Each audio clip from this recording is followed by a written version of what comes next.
लेकिन यहाँ तो चुनाव लड़ने की बात है ना, यहाँ तो चुनाव लड़ने की बात है। अगर डिंपल यादव उस परिवार से आती, वो सांसद भी रह चुकी है, अलग अलग कार्यक्रमों में नजर आती रही है, कई मुद्दों पर उन्होंने जनसभाओं को भी संबोधित किया, फिर उन्हें टिकट मिला तो वो परिवारवाद कैसे हो गया?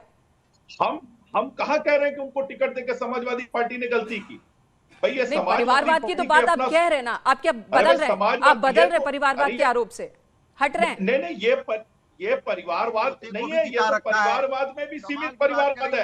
ये तो परिवार आपके पास है, MBBS हो गए हैं। ये पूर्वांचल से लेके आप पश्चिम में चले जाइए, आपने पूरा परिवार वर्ग का है। हर किसी के विधायक जो बना है उसके बाप बेटे चाचा कोई ना कोई उनका विधायक रहा है, पूरा परिवार चल रहा है। मुख्यमंत्री जी भी अगर गोरखपुर से नहीं आते, अगर वो मठ से नहीं होते, अगर उनके पिता अमितनाथ जी MP नहीं होते तो योगी जी कहाँ से MP बन जाते? वो परिवारवाद नहीं है। ठीक है, ये पुरानी बात है। ऐसा लग रहा है 2022 विधानसभा चुनाव से पहले जो आरोप प्रत्यारोप चल रहा था वही बातें फिर से हो रही हैं। ठीक है, 2022 का विधानसभा चुनाव बीता, उसके नतीजे भी सामने आ चुके हैं, सबके सामने वो नतीजे हैं। संजय राणा जी के पास चलूंगी। संजय राणा जी, यहां पर आपसे सवाल है कि क्या जो सिंपैथी इस वक्त मुलायम सिंह यादव के, नेताजी के निधन के बाद एक सिंपैथी फैक्टर इस वक्त दिख रहा है, उस सिंपैथी फैक्टर का काट बीजेपी की ओर से परिवारवाद के रूप में किया जा रहा है, क्या ये हथियार काम करेगा?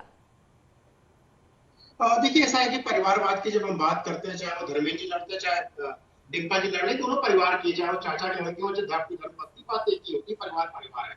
देखिए, ये बहुत महत्वपूर्ण कॉन्स्टिट्यूंसी है। 1989 से जनता दल कह लीजिए, उसके बाद 1990 से सबसे समाजवादी पार्टी बनी है, तब से समाजवादी के पास ही रही है। ये सीट किसी के पास भी नहीं है और उसका वोट परसेंटेज आप देखेंगे 64 से लेकर के लास्ट जो चुनाव हुआ था मुलायम सिंह यादव के लड़ने पे 2019 में तकरीबन 53.43% वोट मिला था। और इसका अगर आप पूरा ज्योग्राफी समझेंगे तो 12 लाख लोग, इसमें 3 लाख लोग तो यादव है और 2,60,000 तकरीबन लोधी राजपूत है, बाकी जाटा मजदूर। तो देखिए, ये ऐसा है कि ये प्रतिष्ठा की सीट है, ये बिल्कुल मुलायम सिंह अखिलेश यादव जी के कदम रखेंगे।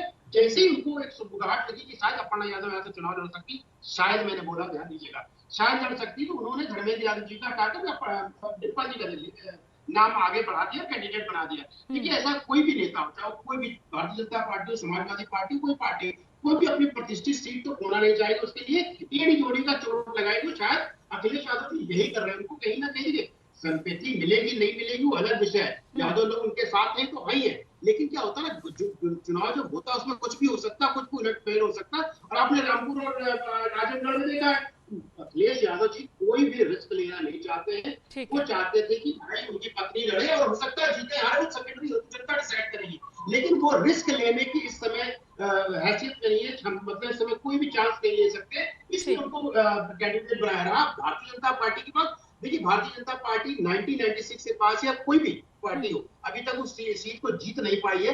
ये कहना कोशिशें बहुत हुई।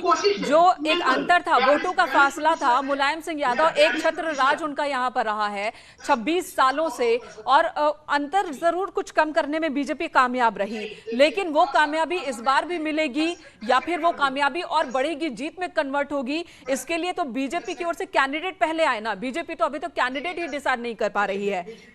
आनंद जी, आपके पास आती हूँ, एक और सवाल आपसे, उसके बाद आगे बढ़ूंगी। ऐसा क्या है, क्या अखिलेश यादव के चक्रव्यूह में, क्या डिंपल यादव के कैंडिडेट बनने से उस चक्रव्यूह में फंस गई है बीजेपी?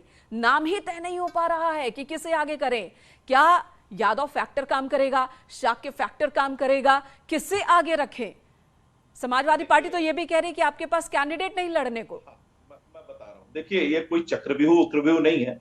भारतीय जनता पार्टी ने हर तरह के चक्रव्यूह और हर तरह के कुचक्र को तोड़ा है। आपने देखा, अमेठी में राहुल गांधी हार कर उत्तर प्रदेश से भाग गए, उनको केरल में जाके शरण लेनी पड़ी। जिसको ये लोग आजम खान का गढ़ बताते थे और जिसको आजमगढ़ को यादव परिवार का गढ़ बताते थे। अरे सुन लीजिए, सुन लीजिए प्रभु, अरे यार अनुराग जी, आपकी बड़ी खराब आदत है, हमेशा घुस जाते हैं बीच में, नहीं कर पा रहे क्योंकि कोई लड़ना नहीं बोलिए, आप ही बोलिए। उनको पता है कि मैनपुरी में जो विकास किया है नेताजी ने, जिस तरह के सेफ्टी गांव को एक मॉडल बनाया गया है, जिसके अंदर में मेडिकल कॉलेज भी हो, स्टेडियम भी हो, स्कूल भी हो, इंजीनियरिंग कॉलेज भी हो, स्पोर्ट्स कॉलेज भी हो, तो वहाँ कहाँ आप खड़े हो पाएंगे? पार्टी नहीं है पता है कि जहाँ अखिलेश यादव जी बैठे और बयान जारी करते हैं, नाम जारी करते हैं और कार्यकर्ता केवल जिंदाबाद करने के लिए समाजवादी पार्टी में कार्यकर्ता। ठीक है, इस तरह से कैसे होगी बहस? सुन लीजिए अनुराग जी, इस तरह से कैसे बहस होगी? ये अपने समय में बोले, ये लगातार। अनुराग जी, आपके पास आऊंगी ना मैं। यही कोशिश होती है डिबेट को डिरेल करना। अनुराग जी, आपके पास आऊंगी। आप शांत रहिए। ठीक है, दोनों का ही ऑडियो डाउन कीजिए प्लीज, दोनों का ही ऑडियो डाउन कीजिए। जेपी सिंह के पास चलती हूँ, एसबीएसपी प्रवक्ता भी हमारे साथ मौजूद हैं। जेपी सिंह, आपकी ओर से तो कैंडिडेट का अनाउंस कर दिया गया है और साथ ही ओम प्रकाश राजभर ने ये दावे भी कर दिए कि जिस तरह से आजमगढ़, जिस तरह से रामपुर का गढ़ वो टूट गया, धराशायी हो गया, ढह गया, तो मैनपुरी का गढ़ भी बचेगा नहीं। क्या आधार है? क्या गठबंधन टूटने का ये दर्द है अखिलेश यादव को लेकर, इसलिए ये बयानबाजी, या कोई कैलकुलेशन भी है आपका? नहीं, बिल्कुल। अगर आप कहेंगे कि कोई कैलकुलेशन के बिना हमारे नेता माननीय ओम प्रकाश राजभर जी बोल रहे हैं तो गलत है। मैं यहाँ पे बात बताना चाह रहा हूँ कि यहाँ पे हमेशा इस सीट पे यादव और साके की बात होती आ रही है, लेकिन यहाँ पे पाल है, प्रजापति है, कश्यप है, तेली है, भोजी है, बंजारा है, लोधी है, अलग अलग जातियां हैं जिनका कभी भी प्रतिनिधित्व तो नहीं मिला है, जिनको कभी भी। मैं मैनपुरी सीट की बात कर रहा हूँ फिलहाल अभी।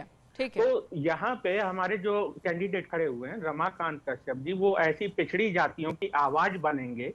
और ऐसा नहीं है, वंचित को भी साथ में लेके हम लोग चल रहे हैं। वंचित का मतलब ये होता है चाहे वो अगड़ी जाति हो, चाहे पिछड़ी जाति हो, जिनका शासन में, प्रशासन में कोई भी शिकायत नहीं सुनी जाती है या वो पहुंच नहीं पाते हैं शासन या प्रशासन तक। वो किसी भी जाति के हो सकते हैं, वो यादव भी हो सकते हैं, वो शाक्य भी हो सकते हैं, वो बघेल भी हो सकते हैं।